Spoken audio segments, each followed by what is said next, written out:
It's right in front of you. Just to let you know a little bit about a couple minutes, just get my attention, I'll wrap it up. You're the only one that's going to see the timer. Okay. Annually. So we just started this year. It was the first annual Speaker Games, and Sean is the winner of that. I think he deserves a round of applause just for that, don't you think? Yeah. He was amazing, you guys. We had over 21 different speakers that had applied and tried out, and we had 10 speakers that made it through to the finals, where we actually had them on stage speaking to a crowd with professional judges that judged him. It was scary. And it was awesome. And he rose to the top, and he is so amazing. We're really excited to have Sean come and speak to us today. We will be holding another Speaker Games next year, 2025, in May, I believe. So the tryouts will be in April. If you are scared to get on stage, come to the Speaker Game. Sean Newson is a longtime Army veteran. He's a serial entrepreneur. He's been a dog trainer and had numerous other businesses. He trains people. He helps them set up profitable companies. He understands business. He understands marketing. I know someone that he's worked with, and he's changed her effectiveness after just one meeting. So everybody stand up. Sean, you stand up and come up here. Put your hands together and give Sean Newson a round. Everybody, Sean Newson! Thank you.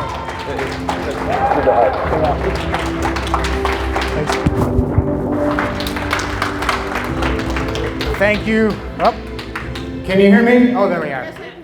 All right. Hey, thanks, Brett. Thanks, Lynn. So glad to be here. I just want to echo what they're saying about Networker. One of the things he didn't tell you is they also do events that you can attend, networking events that are phenomenal. The food is amazing. So I highly recommend Brandon and Malia be a part of their program. And I appreciate Lynn talking about making more money and getting more clients as an entrepreneur. Many of you raised your hands and said that you had your own business. How many of you would like to have more clients and to increase your income? About 3/4 of the room. All right, 25% of you are good. You guys, I guess your business is doing so good you don't have to be here. My intention today is to help you prepare and survive the zombie apocalypse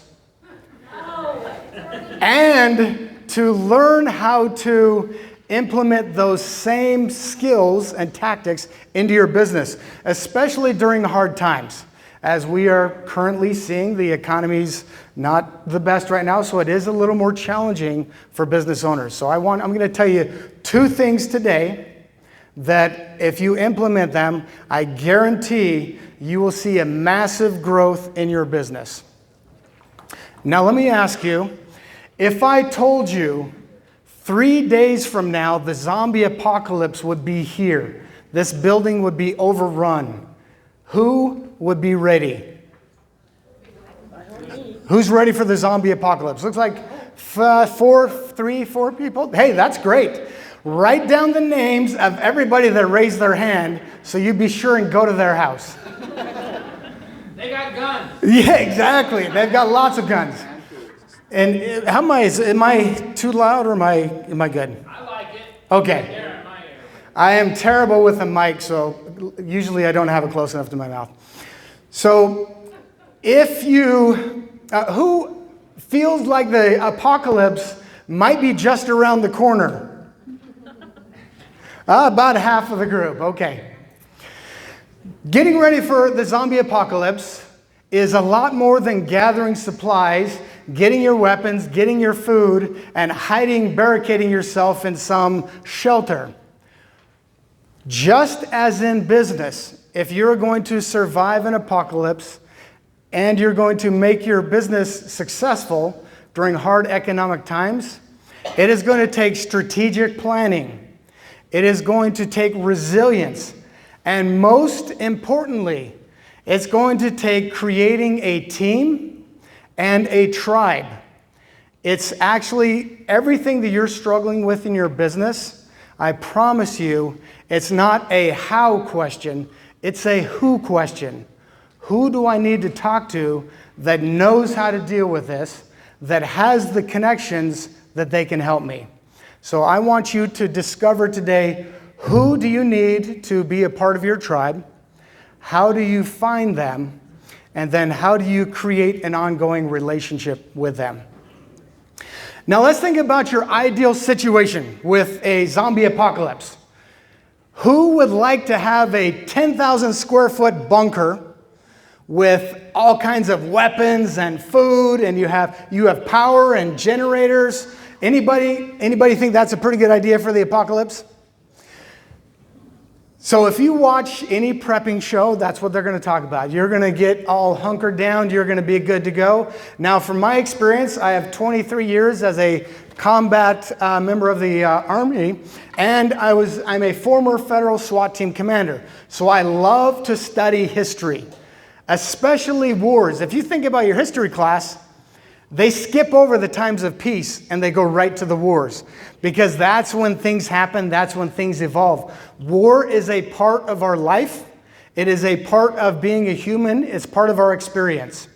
I will tell you, one of the reasons that most of us think things are so bad right now in our society is because we've had them so good. It's been so amazing and so peaceful for us, especially here in America, that when it costs a little bit more to get groceries and people are arguing with each other, we start thinking, oh, the end is coming.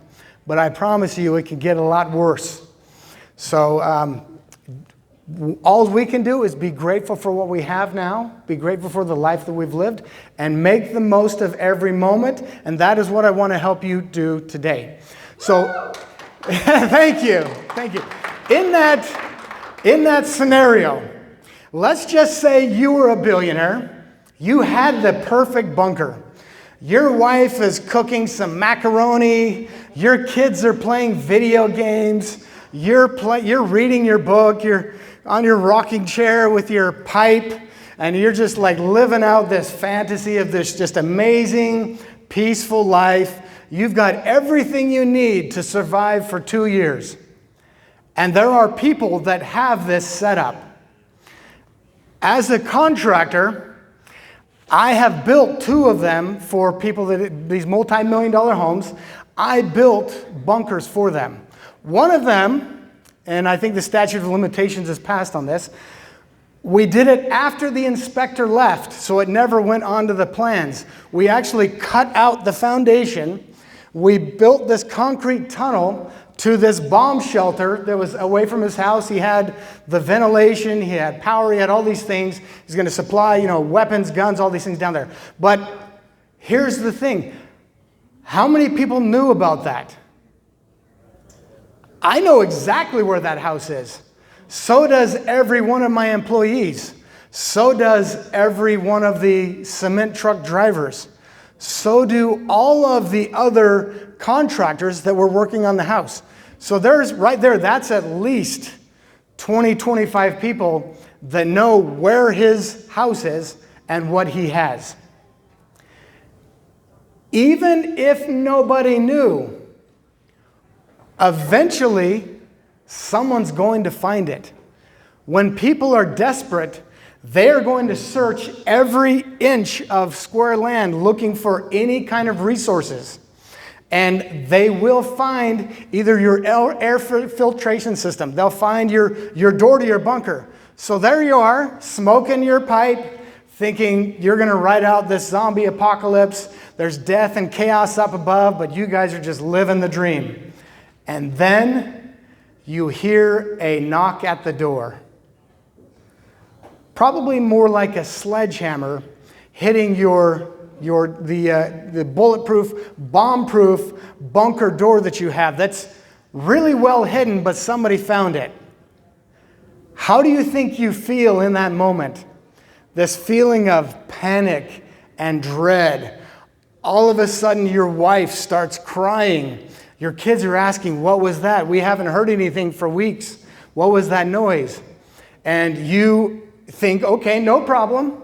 This is bomb-proof. This is bulletproof. There's no way they're getting in. And then the banging keeps happening. So you go up to listen, and you hear them say, we have tractors and concrete saws and metal saws on their way here. You can either open the door and let us in peacefully, and we'll let you escape, or if we have to open this door, we're going to kill everybody inside. That's a realistic situation. This is the type of thing that will happen if you try to survive an apocalypse alone. Now, how many of us in our business, we sit there at our desk, we have all this fulfillment we need to do. We have clients that need things. We have all these taxes that need to be paid. We have all these bills that need to be paid, but we're not quite making enough money. We have payroll that's coming up, and we sit there alone in the darkness trying to figure out, what am I going to do? In that moment, just like in the bunker, it is not a how, it's a who. Now, what happens in a zombie apocalypse, or every time society has collapsed in history, what's happened is people that survive become part of a tribe. And it's going to be the same thing for your business. So you're going to find the biggest, baddest mother effers and bring them into your tribe. You're going to find engineers, doctors, nurses, farmers, metal workers. You're going to gather all of these people. You're going to put fortifications together. You're going to stack up cars. You're going to, if you've seen The Walking Dead, you've seen how they build some kind of a perimeter. That's what you're going to do. You're going to have people that are in charge of security, people that are in charge of the production of food, people in charge of the water. All of these things, you can't do it alone. You cannot provide your own security while you're trying to grow a garden. It cannot be done. You have to have a tribe. Same thing is true in your business. You have to find the right people, and they have to be a part of your tribe. Now, let's say you're that same billionaire. You have this team of special forces that they're going to protect you and your family. You have bulletproof vehicles. You have everything. They're going to take you to your bunker. They're going to safely put you inside of it, and everything's going to be great. How much value does paper money have during an apocalypse or a collapse of an economy? Toilet paper, exactly. How about gold? Precious metals, rare gems. Not one time in human history has any kind of precious metal or rare gems been used for money at any collapse of any economy. Now, if you can hang on to that as the economy comes back up or a new government comes in, then you have an asset. But at that time, it has no value. What am I going to do with gold when my kids are starving? So what happens is we always go back to a barter system. What you can do and what you can provide, you trade that with someone else. So you have to find the right people, that they have what you need and you have what they need, and you exchange that. It's the same thing in business. In a few minutes, we're going to do an exercise where you're going to write down all of the people that can benefit your business, that they have what you need and you have what they need, and you can work together and help each other to grow your business. So those special forces, these guys are hardened, battle-ridden. They're just, they're just badasses, and they have families. They have killed. They haven't killed their families. They have families, they have friends, and they have killed in the name of the government. Now the government is gone. What would they be willing to do for their children? So when that money that you're a billionaire, that money that you're giving them, the gold you're promising, when it has no value, what interest do they have to keep you alive? Are they going to just tuck you away in the barricade and drive home to their kids and try to fight hordes of zombies and try to keep their kids alive?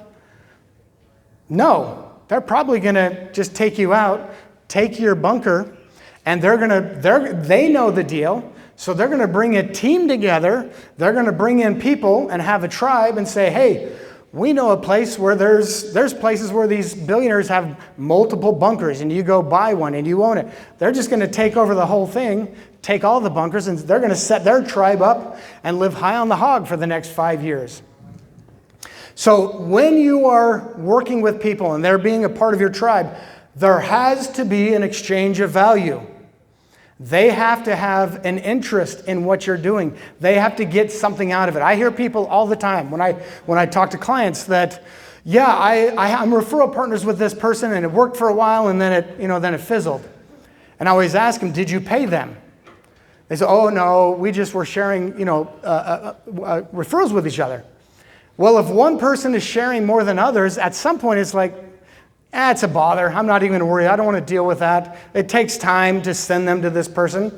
There has to be an exchange of value. So with those special forces, if you want to survive, you better bring them in as part of your team and say, hey, go grab your families, grab your kids, bring them in.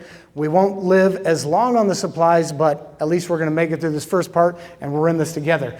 You have to provide value to those people that are going to work with you to build your business. If you don't, it will fizzle. So digital marketing is great. It's really good for bringing consistent business into your company. And the more you put into it, if you do it right, the more you're going to get. But it's also like, it's that exchange of energy. You put in, like I recommend to all my clients that they figure out a percentage of money they're going to put into their marketing, and as their company grows, they're going to continually get more clients. With my businesses, every time I made exponential growth, it was a who, not a how. It was that I found somebody. So I've had several construction companies. I would go, every time I want to start a construction company, I've always done at least 1.5 million the first year of business. And the way I do it, I go find large construction companies. And I say, look, I'm not your competitor. I want all the jobs you don't want. The people that are bothering you and you're trying to get rid of them, I want them. And I find one specific person to talk to, and I tell them, I will pay you 10% of all the profit that I make on every job you give me. And when I have done that, some of these people have made more money from me than they did their full-time job. And there's no conflict of interest because the company doesn't want these little jobs. And so they're just feeding me, hey, I got another one, got another one, got another one. And I'm trying to get jobs done so I can keep up with all the jobs that they're sending me. You find a few people like that, and you have that exchange of energy where they're getting value, they're going to happily feed you jobs. And it can be the people in your same industry. So for me, it was contractors. I've also worked with, in another company, influencers. If you find the right influencers, it can be amazing. A lot of influencers, not so great, and we can have a conversation about how to find the right influencer. I do a free session. Just go and sign up, and we can talk to you about that. But one of the influencers that we worked with, we provided a service for $5,000. That's it. Took one of my employees 30 minutes a day for 3 weeks, and then we provided that service. That person posted 8 or 9 times, him and his wife. And just from that $5,000 that I paid my employee probably $2,000 to do the service, and we got over $600,000 worth of business directly from that single person. Not only that, but so they had 2 million followers on social media. Every time they posted, we picked up hundreds of people following us on social media. So we went from about 5,000 followers to, after working with them for in 6 months' time, we went up to 14,000 followers, which isn't huge, but that was a massive shift in the growth we were having in our business. So if everybody has their pen and paper, and anybody who has worked with me knows I love to journal. I have my clients do journaling exercises all the time. Get your paper out, and I want you to just start writing everybody that you can think of that you can work with. And I'm going to actually go through a description of what these different things are that you want to look for. And you guys just keep writing. Write down names, write down industries, write down jobs. Think of where do they hang out? How could you meet them? What events are they attending? And try to just think of everyone and write as fast as you can. So the first thing is joint venture partners. So this is someone that does something, they do this something for your client that you don't do. So let's say, for instance, so think of a general contractor. He builds the house, he hires the plumber, he hires the electrician. Maybe let's say with myself, with business consulting, I work with, let's say, a bookkeeper or a web designer, and I say, hey, you provide this part of the process, I'll provide this part of the process. We put a package together. We each get paid separately. We're two separate companies. We have good contracts in place, and then that allows us to market together. We're able to market to each other's clients, as well as combining resources, combining followers, combining email lists to be able to get more exposure to our clients, our ideal clients. So joint venture partners. Next is collaborators. Collaborators, it can be influencers, but it doesn't have to be. It can be maybe, so one of my businesses is dog training. So it could be I'm a dog trainer, I go to a grooming company and I say, hey, let's do a collaboration. Let's just market together. We start doing social media posts together. We do email campaigns together, sharing what we both do. So we're not actually doing a joint venture, but we are collaborating for marketing. So think about think about any influencers. And influencers, I'll tell you, it's less about the following and more about the engagement. So anytime you work with an influencer, make sure they know what analytics is, if they're a real influencer. Have them send you the analytics, and you're going to look at who are their followers, how active are they, and that's going to tell you more about, is there any value in working with this person. The next one is referral partners. So for instance, maybe I go to that same dog groomer and I say, hey, if you have any dogs that come in and they're not well behaved, if you recommend them to me, I'll pay you 10% of whatever program they do, I'll pay you 10%. So this is what I have done with every one of my businesses. Like, I always pay for referrals, because if your company is organized, you should know what it costs to acquire a new client from all of your advertising efforts. And if you figure that out, you'll probably find that it is well worth it to pay for referrals. It's fast, it's easy, it's guaranteed. You're not putting your money out there and hoping. So think about who could be referral partners. And if you have questions about your industry, raise your hand. Let's talk about it. Not the last one, but the next one is your ideal client. And this is the most inefficient way to connect with people, is your ideal client. So in the Army, I am a forward observer. So I have the funnest job in the Army. I'm the guy that sits on the mountain with binoculars, and I tell the planes and the artillery and the Navy ships where to drop the bombs. So I am what we call in the military a force multiplier. So the enemy really wants to take me out, because if they take me out or my team out, they lose the capability to drop those bombs. Now, that's a huge asset that is gone. Now, think about an infantryman. That's who we go out with. They have one rifle, and they're shooting one person. I'm dropping bombs that are killing hundreds, taking out all kinds of equipment. That's the difference between a collaborator, a joint venture partner, and a referral partner, and talking to your ideal client. So if you can talk to, focus on those force multipliers, that's going to really exponentially grow your business. Does anybody have any questions? Okay. Now, what I encourage my clients to do, and this is one of the first things I teach when I onboard a new client, I want them to start doing this every week, and I ask them to make a commitment to talk to so many people, to have a meaningful conversation, at least, I actually do it every week, so many every week.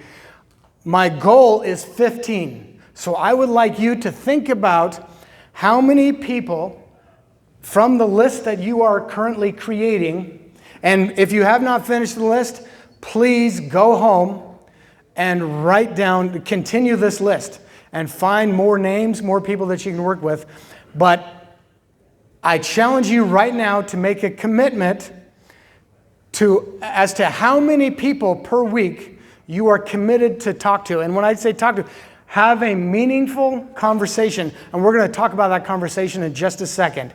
But raise your hand if you have a number. Okay, what's your number? 25. I like it. And when you do this, hold yourself accountable. Record this. Have a place. I have a whiteboard at home on my wall where I record how many conversations. I record everything. How many speeches I've given, how many podcasts, how many sessions I've done. I mean, everything is recorded. And I have goals for everything. So excellent. Anybody else? Yes? 7. Perfect. I have some clients that makes them so anxious, they're like 2. They're like, one of my clients has 3 different doctorates. She's like world renowned. She's in magazines, and she has social anxiety. And so she only can do 2. And even then, half the time she doesn't do it. And I'm like, you go and she's met with she worked on President Obama's council for a thing that he was doing, a health council. And she's afraid to go talk to people. So you have to meet people where they're at. So whatever your number is, just commit to it. And energetically, you're going to start to flow. Things are going to start to happen. Now, in these conversations, we all want opportunities, resources, and money to continually flow to us, right? Isn't that, we want to manifest that. We want that. If you think about everything you want to manifest or probably have manifested, somehow it came through someone else. Every time you hear a great story, they say, about someone's success, they say, I was at the right place at the right time. They never finish that story because the rest of it is they were in the right place at the right time to meet the right person. Had they never met that person, that thing might have never happened. So this is going to help you get out there, be in the right place, find those people. So think about, where are these people at? What networking events are they going to? Are they playing golf? Are they riding mountain bikes? What are they doing? Figure out what they're doing, where they're at. Make friends with them. And when you have these meaningful conversations, if you want things to flow to you, then value has to flow from you. Every time you talk to them, find out their pain points. What are they struggling with? Is what you have going to help them? Is someone, they need money, and maybe they are meeting with your potential clients every day, but they're not a good fit. Well, maybe they could refer them to you, and they're just getting easy money, and maybe that helps them. So offer them value, help them with their pain points, with their struggles, and then see if you're a good fit to work together. Any questions on that? Everybody agree to do that? Anybody not agree? I'll filibuster if I have to till they kick me off the stage. Okay, now that you know who you're talking to, you have your list, you've committed to talk to so many of them a week, and we've talked about value. You're going to create value. So the next challenge for you is to make a commitment to yourself to help someone I prefer every day. But consciously, deliberately find someone to help so many times a week, at least one time a week, preferably 5 times a week, so that this just creates this flow of energy from you. You just never know when you help someone how that can turn around. But it's not about you being helped. It's about genuinely wanting to help people. Your business, if you help people, everybody knows this. We hear all this all the time. You want to make money? Help people. You want to make more money? Help a lot of people. One of my clients I worked with was one of the Microsoft billionaires. He flew me up to his house in Seattle. He lived next to Bill Gates and Jeff Bezos. And it was funny because they would tell stories about him. Like they would get in arguments with him, and it was insane. His house was 50,000 square feet. He had 25 full-time employees at that house. He had 3 yachts. All of them had more full-time employees. He had jets. Like it was just, the level of money this person had was insane. But the reality is, who here likes to use Microsoft Word? There's a couple of people. Who has used Microsoft Word? Okay? It looks like pretty much everybody in the room. They found a way to help millions of people, so they got paid billions of dollars to do that. It's the same thing with us. If we can help those people, whoever needs what we have, there are people that need you, that they want what you have. You have to put yourself out there to find them. And this reaching out and connecting with people is the way to do it. Like I'm telling you, nothing has grown my businesses more than finding the right person, connecting, and then having this exchange of energy. Now, let's go back to that scenario in the beginning. The zombie apocalypse is happening. But this time, you listened to my lesson, and you remembered what I said, and you found your tribe. You have hillbillies and rednecks with shotguns and AR-15s. You got gang members. Maybe you found the Hulk. Maybe you went to the prisons and encouraged them to let the worst offenders out. And you have barricades. Everybody's got guns and knives in their teeth. And you hear people like getting excited, like, oh, look at that zombie horde. And you're looking around, you're feeling a little bit better. Maybe not great. Maybe the economy is still not doing well. Maybe clients are still telling you that they don't have the money right now. But you have a team. You have a team that believes in you. They believe in your purpose and your vision. They have an invested interest because everything that you get is also flowing to them. You're sharing what you have. Incidentally, if you have clients or employees, why should they believe in your vision and purpose if they're just getting a paycheck? I love doing profit sharing with employees. If things go well, they get blessed too, and that motivates them to work. If you have a manager, bring them in. If they're not getting some sort of actual something from you in accordance with how you do, they're not part of your team. They're just not going to be into it. Who cares? They have to have an interest in you doing. Most employees don't want you to do well because that's more work for them. So make sure they have an interest in what you're doing. So as the economy continues to struggle, you now have this team. You have employees. And it doesn't matter what it is. That scenario I talked about where you're stuck in that office, you have all these taxes to take care of. You have all these things.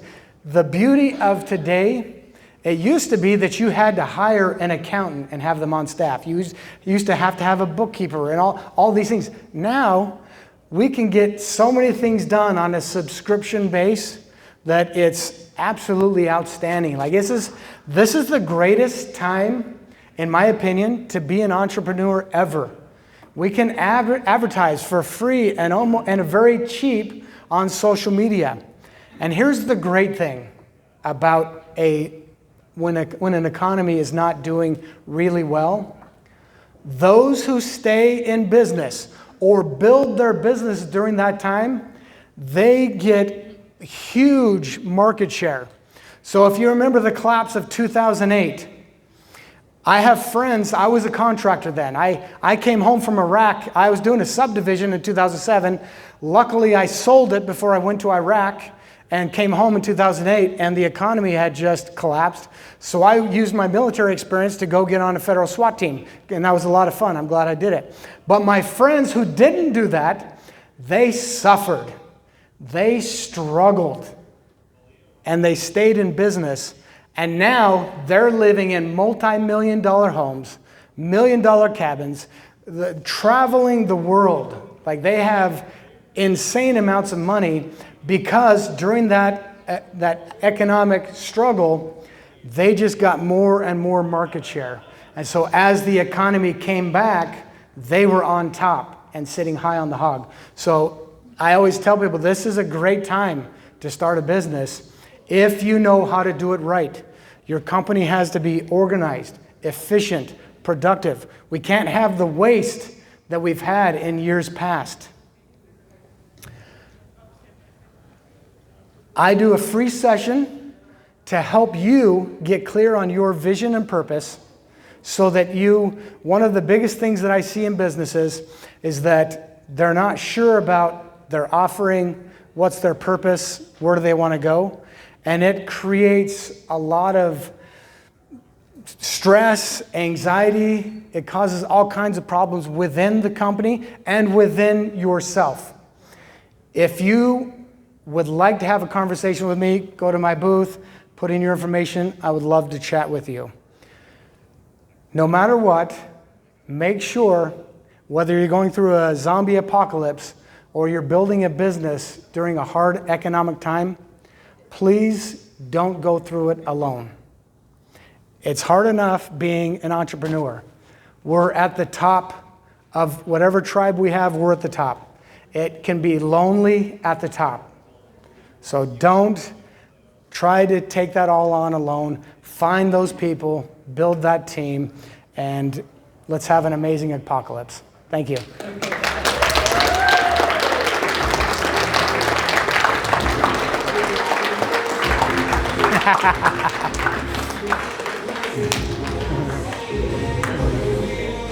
You want this?